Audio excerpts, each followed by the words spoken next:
Praise the lord. అందరూ బాగున్నారు. మరి ఈ యొక్క ఉదయకాల సమయంలో దేవుడు మనకిచ్చినటువంటి మరి యొక్క నూతన దినాన్ని బట్టి దేవునికి నేను వందనాలు చెల్లిస్తున్నానండి. మరి ఈ యొక్క ఈ వారమంతా కూడా దేవుడు కాపాడి భద్రపరిచి మనల్ని దీవించి ఆశీర్వదించి కృప చూపించాడు కాబట్టి మరి ఈ రోజు మనము సజీవులంగా దేవుణ్ణి మరి ఆరాధించగలుగుతున్నాము, సజీవ లెక్కలో ఉన్నాము, ప్రార్థించగలుగుతున్నాము, దేవుని యొక్క వాక్యాన్ని మనము ధ్యానించగలుగుతున్నాం. కాబట్టి మరి ఉదయాన్నే మొట్టమొదటిగా దేవునికి స్తుతులు చెల్లించండి, ప్రార్థించండి. దేవుని యొక్క వాక్యాన్ని ధ్యానించినప్పుడు దేవుడు ఖచ్చితంగా మీ జీవితాలను ఆశీర్వదిస్తాడు. మరి నిన్నదినంలో కూడా మనం ధ్యానించుకున్నాం కదా, ఏ విధంగా మరి మనము సమయాన్ని పోనివ్వక సద్వినియోగం చేసుకోవాలో.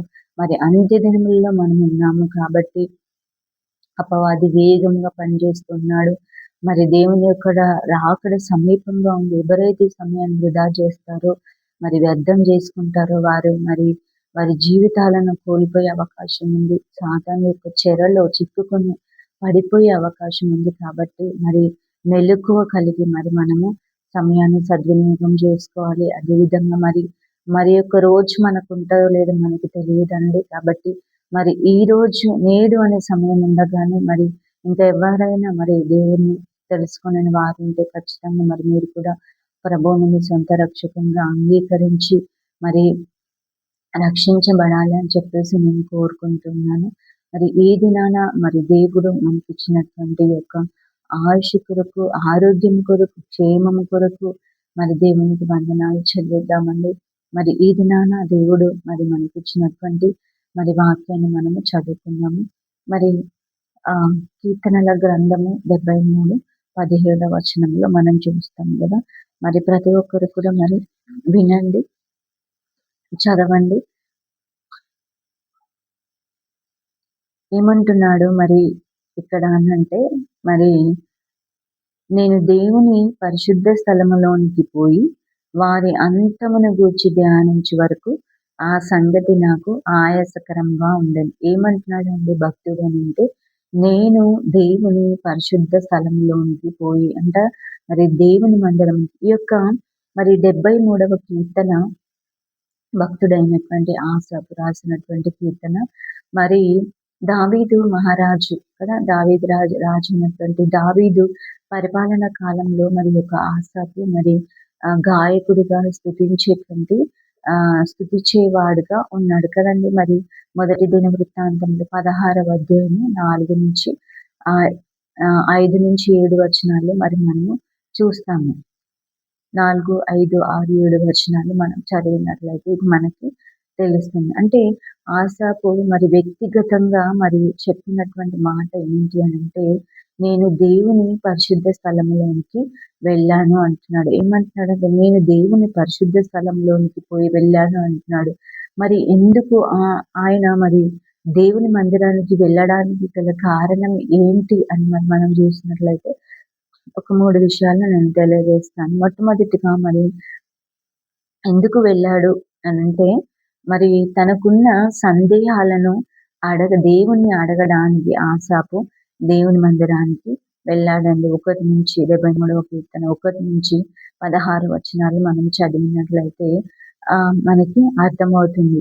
దేనికి వెళ్ళాడు ఆయన దేవుని మందిరానికి అంటే, తనకున్న సందేహాలను మరి దేవుని దగ్గర అడగడానికి మరి దేవుని మందిరానికి వెళ్ళాడు. ఏమంటున్నాడు అంటే, తన చుట్టూ మరి ఉన్న భక్తిహీనులను చూసినప్పుడు మరి అతను కొంత మత్సరపడ్డాడంట. మత్సరం అంటే అసూయ కదా. మరి అసూయ, అదేవిధంగా బాధ, కోపం ఇవన్నీ కూడా వస్తాయి కదా. తన చుట్టూ ఉన్న భక్తిహీనులను చూసినప్పుడు అతను కొంత మత్సరపడ్డాడంట. కారణం ఏంటి అంటే, వారు భక్తిహీనులుగా ఉన్నప్పటికీ కూడా క్షేమంగా ఉన్నారు. వాళ్ళకి ఎలాంటి బాధలు లేవు, శ్రమలు లేవు. మరి చక్కగా ఉండి మరి క్షేమంగా ఉండి వాళ్ళు మరి ధన సమృద్ధి చేసుకుంటున్నారు అని చెప్పేసి వాళ్ళ జీవితాన్ని తన జీవితంతో కంపారిజన్ చేస్తున్నాడు. ఇంకా ఏమంటున్నాడంటే, నేను మరి భక్తిపరుడుగా ఉన్నప్పటికీ కూడా మరి దేవుణ్ణి కలిగి ఉన్నప్పటికీ కూడా మరి వారికి దేవుడు లేడు. అయినప్పటికీ కూడా వాళ్ళు మరి క్షేమంగా ఉన్నారు. వాళ్ళకి ఎలాంటి బాధలు లేవు, ఎలాంటి యాతనలు లేవు. మంచిగా ధన సమృద్ధి చేసుకుంటున్నారు అని చెప్పేసి అంటూ, మరి నేను భక్తిపరుడుగా ఉన్నప్పటికీ, మరి నేను దేవుణ్ణి కలిగి ఉన్నప్పటికీ కూడా మరి నాకైతే శ్రమలే వస్తున్నాయి, వేదనలే కలుగుతున్నాయి అని చెప్పేసి మరి దేవుణ్ణి అడగడానికి, అతను దేవుణ్ణి ప్రశ్నించడానికి మరి దేవుని మందిరంలోనికి వెళ్ళాడు కదండీ! మరి అంటే తనకున్న సందేహాలను, ప్రశ్నలను అడగడానికి మరి దేవుని మందిరానికి అతను వెళ్ళాడు కదండీ! మరి మనము గూడా మనకున్న సందేహాలను, ప్రశ్నలను అడగడానికి దేవుని మందిరానికి వెళ్ళాడు. అప్పుడు దేవుడు సరైన జవాబు మనకు దయచేస్తాడు కదండీ! మరి ఆసపు గారికి కూడా మరి సరైన జవాబును దేవుడిచ్చాడు. తనకున్న సందేహాలను, ప్రశ్నలను అడగడానికి ఎప్పుడైతే అతను దేవుని మందిరానికి వెళ్ళాడో, మరి దేవుని దగ్గర నుంచి సమాధానాన్ని పొందుకున్నాడు కదండీ! మన దేవుడు మనం అడిగే ప్రతి ప్రశ్నకు జవాబిస్తాడు. మరి ప్రతి దానికి కూడా మరి జవాబిచ్చేటటువంటి దేవుడు మన దేవుడు. రెండవదిగా మరి ఆహ్, ఏమంటున్నాడంటే మరి ఎందుకు వెళ్ళాడు అంటే దేవుని యొక్క సమాధానం వినడానికి కదా! దేవుని ప్రశ్నించడానికి, సందేహాలు అడగడానికి వెళ్ళాడు. అదేవిధంగా మరి జవాబు పొందుకోవాలని కదా! సమాధానం మరి తన డౌట్స్ అన్నీ అడిగాడు కదా! మరి దేవుడిచ్చే సమాధానాన్ని పొందుకోవడానికి మరి దేవుని మందిరానికి వెళ్ళాడు కదా! మరి ఇదే 73వ కీర్తనలో 18-20 వచనాలు మనం చూసినట్లయితే, మరి అతను ఏ సందేహం అయితే అడిగాడో, మరి తను అడిగినటువంటి ప్రశ్నకు దేవుడు సమాధానం ఇచ్చాడండి. ఏమంటున్నాడనంటే, భక్తిహీనులు క్షేమంగా ఉన్నట్లు కనబడవచ్చు గానీ, ఏమంటున్నాడంటే వారు కాలు జారు చోటనే ఉన్నారు అన్నాడు కదా! ఇంకేమంటున్నాడు, క్షణమాత్రములోనే వారు నాశనమైపోతారు. వారి బ్రతుకులను దేవుడు తృణీకరించాడు అని చెప్పేసి దేవుడు సమాధానం ఇచ్చాడండి. ఏమంటున్నాడంటే వాళ్ళు చాలా క్షేమంగా ఉన్నట్టు కనబడొచ్చు కానీ వారు క్షణమాత్రములోనే లయమైపోతారు. ఎందుకంటే వారి జీవితాలను దేవుడు తృణీకరించాడు కదా! కాలు జారు చోటనే వాళ్ళు ఉన్నారంట. కాలు జారే చోట అంటే చూడండి, వాటర్ ఉన్న దగ్గర కొన్ని ప్లేసెస్‌లో చూస్తాం కదా! జారుతది. కొంచెం కాలు ఇలా పెట్టినా కూడా మనం జారి పడిపోతాము. అలాంటి ప్లేస్ ఇప్పటికున్నా కూడా అది డేంజర్ కదా! మనం అట్లాంటి ప్లేస్‌కి వెళ్ళడానికి కూడా మనము ఇష్టపడము కదా! అంటే చూడండి, వారి జీవితాలు కూడా ఎక్కడున్నాయంటే కాలు జారు చోటనే ఉన్నాయంట. ఎందుకంటే దేవుడు వాళ్ళ జీవితాలను తృణీకరించాడు కాబట్టి. ఎప్పుడైతే మరి ఆసాపు గారు ఈ యొక్క సమాధానము విన్నాడో దేవుని దగ్గర నుంచి, ఏమంటున్నాడంటే బాధపడుతున్నాడు. ఎందుకంటే అయ్యో! నేను ఇంత తెలివి లేకుండా ఆలోచించాను, దేవుని ప్రశ్నించాను అని చెప్పేసి మరి బాధపడ్డాడు కదండీ! మరి దేవుణ్ణి ప్రశ్నించడం మాత్రమే కాదు కానీ, దేవుడిచ్చే సమాధానాన్ని కూడా మరి మనము అంగీకరించాలి కదా! ఆసాపు యొక్క సందేహాలకు సరైన సమాధానము దేవుని మందిరంలో దొరికింది కదండీ! కాబట్టి మన యొక్క సందేహాలకి కూడా, మన ప్రశ్నలకి కూడా సరైన సమాధానము దేవుని మందిరంలో దొరుకుతుంది కదండీ! దొరికినప్పుడు మరి ఆసాపు దానిని విన్నాడు. వినడం మాత్రమే కాదు కానీ, మరి దేవుడిచ్చే సమాధానాన్ని విని మరి సరైనటువంటి మరి అంగీకరించాలి. అదేవిధంగా సరైన తీర్మానం కూడా మనము తీసుకోవాలి కదా! దేవుడిచ్చే సమాధానాన్ని కూడా మనము వినాలి. అదేవిధంగా అంగీకరించాలి. మూడవదిగా మరి సరైన తీర్మానం తీసుకోవడానికి మరి దేవుని మందిరానికి వెళ్ళాడు కదండీ!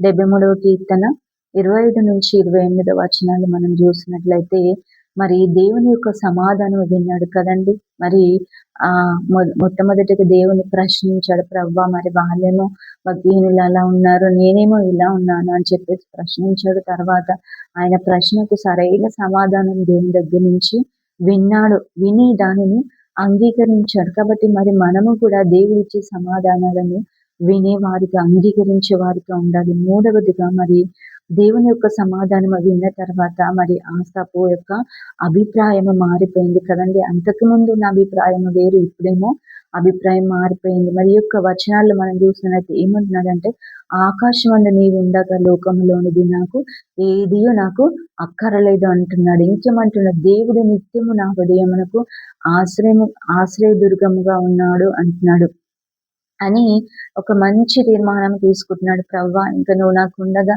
లోకములో ఏది కూడా నాకు అక్కరలేదు. నువ్వు నా హృదయానికి, నా జీవితానికి ఆశ్రయదుర్గంగా ఉన్నావు అని చెప్పేసి తన యొక్క తీర్మానాన్ని ఇక్కడ తెలియజేస్తూ ఉన్నాడు కదండీ!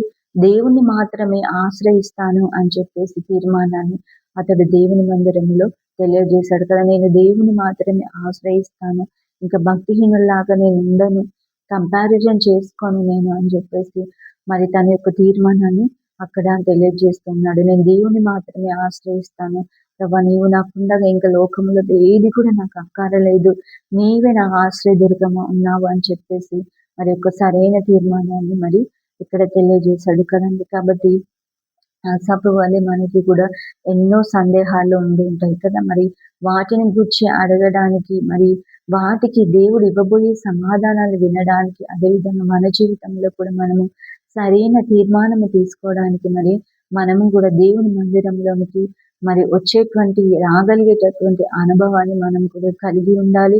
అట్టి కృప దేవుడు మనందరికీ దయచేయను గాక. ఈ కొద్ది మాటలు దేవుడు మరి దీవించి ఆశీర్వదించును గాక. ఆమేన్. ప్రార్థించుకున్నామండి. మరి నాతో పాటు ప్రార్థనలో ఏకీభవించండి. చిన్న ప్రార్థన చేసుకు. పరిశుద్ధుడా, మహోన్నతుడా, మహాగణుడా, గొప్ప దేవ, మీకే స్తుతులయ్యా, స్తోత్రాలు తండ్రి, మీకు వందనాలు చెల్లించుకుంటున్నామయ్యా. ఉదయకాల సమయంలో ప్రవ్వా మరి నాయన మరి అయ్యా తండ్రి, ఆసాపు వలె మాకు కూడా ఎన్నో సందేహాలు ఉన్నాయి ప్రవ్వా. వాటిని గురించి అడగడానికి, వాటికి నీవిచ్చే ఇవ్వబోయే సమాధానాలు వినడానికి ప్రవ్వా, మరి అదేవిధంగా మా జీవితంలో సరైన తీర్మానాన్ని తీసుకొనుటకు దేవుని మందిరంలోకి రాగలిగే అనుభవాన్ని ప్రభ మాకు కూడా దయచేయమని ప్రభ, వాక్యం విన ప్రియులందరికీ కూడా దయచేయండి. అట్టి కృప దయచేయమని వేడుకుంటున్నామయ్యా తండ్రి. ఉదయకాల సమయంలో ప్రభా ఈ దినమంతా కూడా ప్రభా కృపాక్షేమము దయచేయండి ప్రభా. మరి నాయన మా ప్రియులను, మా సంఘంలో ప్రతి కుటుంబాన్ని కూడా మీరు జ్ఞాపకం చేసుకోండి తండ్రి. మరి నా ప్రవ్వ ఎవరైతే ప్రవ్వ ఏ విధమైనటువంటి పరిస్థితుల్లో ఉన్నారో, ఏ సిచ్యువేషన్స్ లో ఉన్నారో ప్రభా, ఏ వ్యాధితో, ఏ బాధతో, ఏ ప్రభా ఏ శోధనలో ఉన్నారో వారందరినీ కూడా జ్ఞాపకం చేసుకుని అనారోగ్యంతో బిడ్డలను ముట్టి స్వస్థపరచండి తండ్రి. అయ్యా మరి తండ్రి అదేవిధంగా ప్రవ్వా నాయన తండ్రి, గర్భఫలం కొరకు ఎదురు చూస్తున్న బిడ్డలను జ్ఞాపకం చేసుకోండి. ఉద్యోగాల కొరకు ఎదురు చూస్తున్న బిడ్డలను తండ్రి, వ్యాపారాలు చేస్తున్న వారిని ప్రవ్వా, మరి చదువుకుంటున్న బిడ్డలను జ్ఞాపకం చేసుకోండి. అదేవిధంగా భర్త లేని వారిని, భార్య లేనటువంటి వారిని, తల్లిదండ్రులు లేని బిడ్డలను కూడా మీరు జ్ఞాపకం చేసుకోండి ప్రవ్వా. మరి తీరని సమస్యలతో, వ్యాధి బాధలతో నాయన పీడించబడుతున్నటువంటి వారిని ఇప్పుడే నాయన విడుదల దయచేయండి. ఒంటరితనంతో బాధపరిచిన వారికి సహాయం చేయండి ప్రవ్వా. వృద్ధాప్యంలో ఉంటున్న బిడ్డలను, ఒంటరిగా ఉంటున్న బిడ్డలను జ్ఞాపకం చేసుకోండి. ఈ యొక్క వృద్ధాప్యంలో దేవా వారిని ఆదరించి బలపరిచి స్థిరపరచండి నాయన.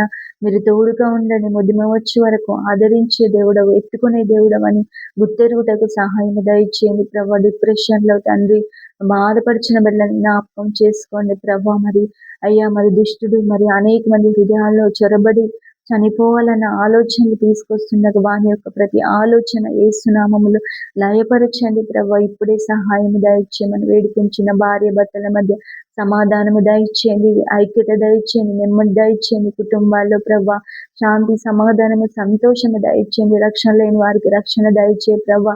రక్షించబడిన బిడ్డలు ఇంకను ఆత్మీయంగా ఎదుగున్నట్లుగా సహాయము దయచేయండి ప్రభా. తండ్రి మా ప్రియులు ప్రభా, వాక్యం విన్న ప్రియుల నూరంతలుగా దీవించి ఆశీర్వదించమని వేడుకుంటున్నాము ప్రభా. మరి తండ్రి అయ్యా మరి నాయన ప్రతి బిడ్డను, అదేవిధంగా ప్రభా మా దేశాన్ని, మా రాష్ట్రాన్ని, మా అధికారులను కూడా మీరు జ్ఞాపకం చేసుకోండి ప్రభా. మరి తండ్రి సాంఘిక సేవా సంస్థలను, మిషనరీస్ జ్ఞాపకం చేసుకోండి ప్రభా. మా దేశంలో ప్రభా సువార్త విరివిగా ప్రకటించబడాలి. ప్రతి ఒక్క బిడ్డ కూడా విని వారి జీవితాలు దిద్దుకొని ఆశీర్వదించబడాలి నాయన. చదువుకుంటున్న బిడ్డలను జ్ఞాపకం చేసుకోండి. యవన బిడ్డలను జ్ఞాపకం చేసుకో ప్రభా. ఏ ఒక్కరు కూడా యవన ప్రాయంలో తప్పిపోకుండా తండ్రి, పాడైపోకుండా, ఏ విధమైన డ్రగ్స్ కు బానిసలు అవ్వకుండా ప్రభా, తిరుగుళ్లకు, తాగుడుకు, వ్యభిచారానికి, జారత్వానికి బానిసలు అవ్వకుండా చక్కగా చదువుకొని ప్రయోజకులు ఉన్నట్లుగా సహాయం దయచేయండి. దుష్టుని యొక్క ప్రతి ఆలోచన, ప్రతి తలంపు, ప్రతి చెర నుండి బిడ్డలను విడిపించమని వేడుకుంటున్నామయ్యా.